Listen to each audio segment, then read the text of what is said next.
सिंध अज़ीम सूफ़ी बुज़ुर्ग व शायर शाह अब्दुल लतीफ़ भिटाई रहमतुल्लाह अलैहि आहे 279 उर्स आगाज़ भी है। कायम मकाम गवर्नर सिंध आगा सिराज दुरानिया दरगाह सरा चादर चाढ़ाया उर्स सरकारी तौर सरा इफ्तिताह कया। हमें मौक़ो सरा मीडिया को गुफ्तगू कई आगा सिराज दुरानिया गुश्त के सिंध हुकूमत सैलाब वजहाश उर्स सादगियाश मनानवे ऐलान कया है। हमाया गुश्त के जिंदगी हम एक कदर शदीद बारिश माँ नदी हैं, हर तरफा तबाही है।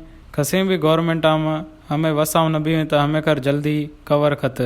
आगाज़ सिराज दुरानिया गुश्त के हौराश पुठा मलेरिया डेंगी और जल्दे बीमारी फैलजी में खत। हुकूमत मेडिकल सहूलियत फराहम खनव लाए फीलो में कोशिशा खनंगे।